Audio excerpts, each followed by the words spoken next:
Welcome back to Finweek Money Matters. Now, paying killer salaries is often not a viable option for an entrepreneur struggling to get their business off the ground. But what other strategies could they employ to ensure that they hire the best people while they want to grow their business needs? Ben Smit, Entrepreneurial Strategy Guide at Raizcorp and Siegie Brownlee, CEO of Regenesys Business School, join us in studio. But first, let's get a quick overview from Catherine Weinberg, founder of Fotolo, who joins us on the line. Catherine, thank you so much for making the time to join us. Now, if we move from the premise that a startup business likely will not have the funds to hire a HR manager, what are the top three things that small business owner should be focusing on to ensure that they're able to attract and to retain the best talent for their business?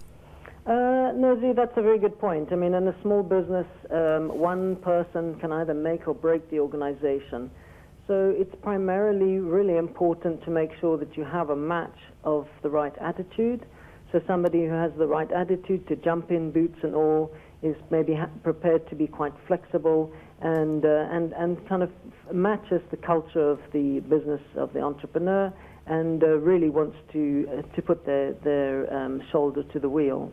Of course, Catherine, many would argue that putting one's shoulder to the wheel also should be come along with compensation to match. How do you get employees to value something that is other than money? I think you put your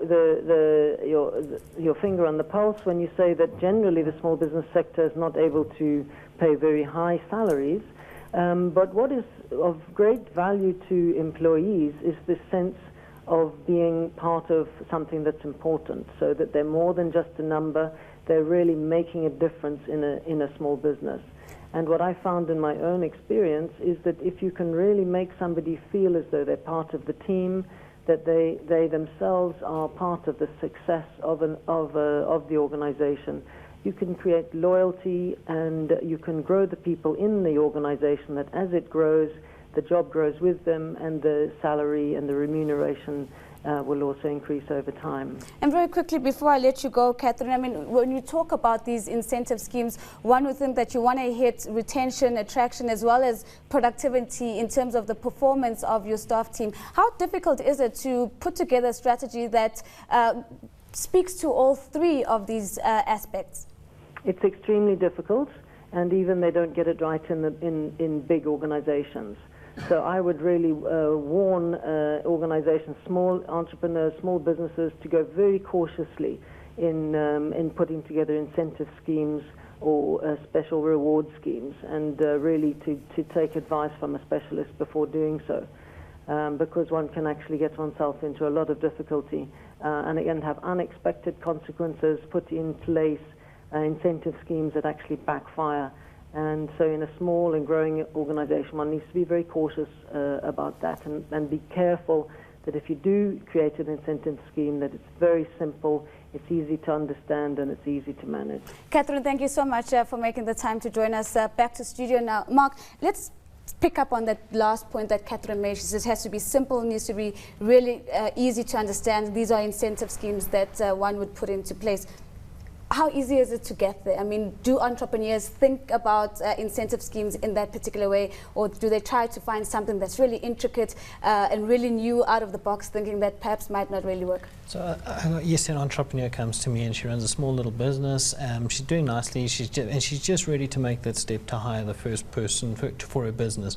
And her question to me was, how much should she pay? And I said, well, how much is the person worth? And this is quite important, I think. And I think we may put into Ben just now around the age and the experience that somebody can bring to it. But essentially what happened was, the argument I used was, go and look at the story of Uber. So Travis Kalanick has built Uber now into this great international business.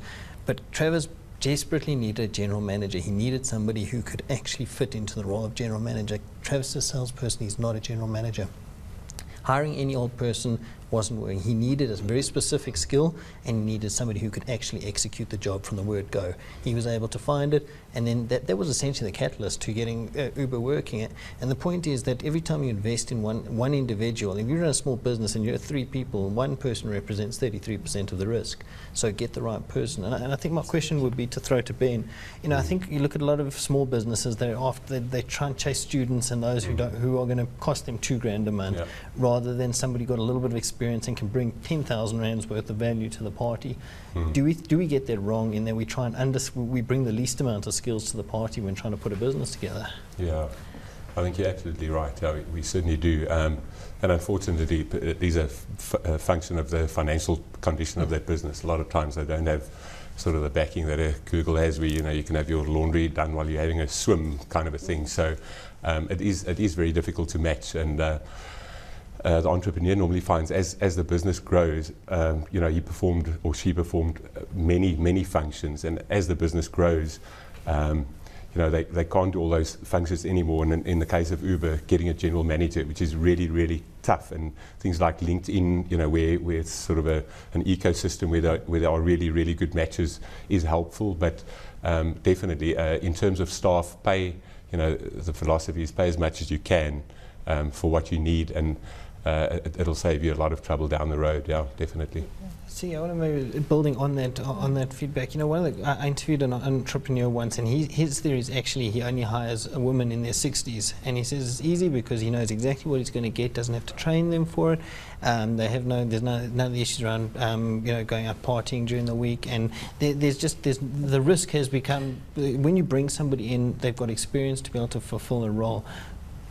Building on this, I mean, how important is age? Do we undercook this age discussion as an entrepreneur? You know what, I'm not so sure it's even about age, but I really will say that it's absolutely imperative to get in the right person. Very often entrepreneurs will say, I've got such a fabulous friend and the two of us are going in together, or I've got somebody that I know. And it's not about that. It starts right up front in terms of saying, what is an entrepreneur? What are the skills and the ability? What is the innate ability and the qualities that an entrepreneur needs to succeed? Because you do have to be able to buy into the vision of what the entrepreneur is thinking. You do need to have a passion for wanting to succeed in that regard. You do need to be able to roll up your sleeves, work hard, be able to adapt in a very flexible environment that changes every day, that's not static. And I find that it's often what you portray. So as an entrepreneur, it's what you offer. For example, do I offer training? If somebody comes in, am I going to be able to give the person responsibility, or is it going to be just mundane jobs that somebody's got to do all the time? Because it would certainly be an attraction to somebody to come in if they were afforded learning opportunities, etc., etc. It's about the culture of that organization too. What is the culture like? Is it innovative? Are people allowed to take risks? Is it dynamic? Is it different? And that's what entrepreneurs, that's what talent is looking for. And now here I am, I have all those ingredients. Yeah. And this entrepreneur is looking for someone like me. But I have tons of experience. I have an MBA, and I'm ready for the flexibility. I'm ready to be part of an entrepreneurial team that is building something. But I cost money. How does the entrepreneur who is just starting out his business, how does he get around that issue?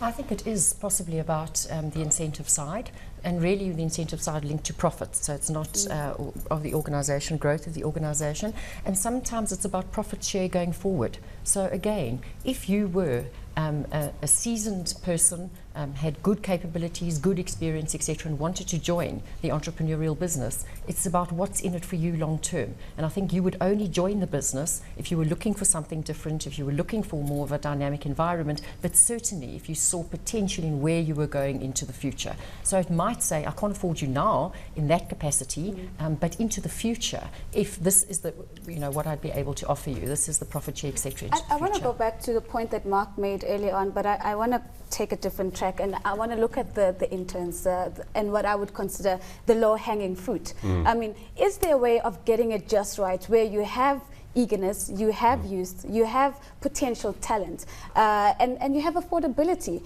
So maybe the question really is, what are the pitfalls? What should entrepreneurs to be making sure that they don't do, so that they don't get this turnaround time that you get with first-time workers, and actually get people who are in it for the long haul, who get the training and actually move up the ranks in the business? Yeah, Yeah, I think a big thing is probably, first of all, is transparency. We find a lot of entrepreneurs, when they start building the business, it's their baby. It's almost like a black box. So they battle to share the intricate financial detail about that business with co-workers.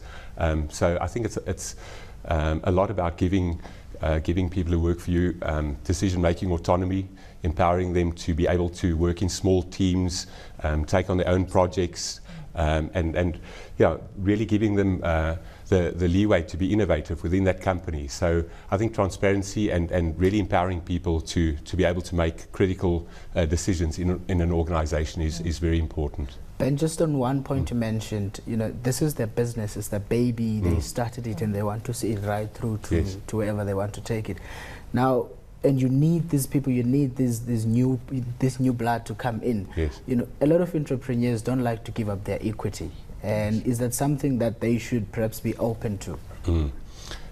It's something that comes up all the time, and it's a very typical way, and entrepreneurs make a lot of mistakes initially on, as Catherine said earlier, wanting to start share incentive schemes and the likes and giving away equity, and it comes back to bite them later on. So I would rather move away initially from the share incentives and financial incentives, because on a weighted average, financial remuneration actually doesn't compute to an awful lot. So, work outside that. As I said earlier, growth prospects, education, even a huge thing that's come up is personal growth. So it's not just organizational growth. We go, most companies now, especially young companies, have very, very flat structures. So there's not really organizational growth, but personal growth has become extremely important. So, focus more on those factors. So you maybe say, and particularly because you deal with a lot of business type students. So, I was previously running a business before I was involved in this, crashed the business, and I kind of relate the story afterwards, and people would come to me and say, but why didn't you just ask for help? Why didn't you just come and ask some experienced people for help around it? Do you think we often forget this almost, board of directors is a bit of a grandiose term, but we often forget that we have a network that we can tap. People often just want to help just for the sake of being involved in the business. Do you think we miss out on opportunity there to get skills that we're trying to employ often? I absolutely agree with you. One of the things that we do at the business school is that we have leadership conversations, and that is where we get top business folk that come to the business school on a Tuesday night once a month and share all their experience, share their ideals, etc. And it's amazing how top business people really do want to share. They do want to mentor, they do want to assist, they do want to coach. All they're just asking for is somebody to ask them. And people are really very, very willing to share information. Absolutely. So I absolutely agree with you. There is a wealth of experience and knowledge out there, and it just really means asking for help. And that's often an art of resilience, Yeah.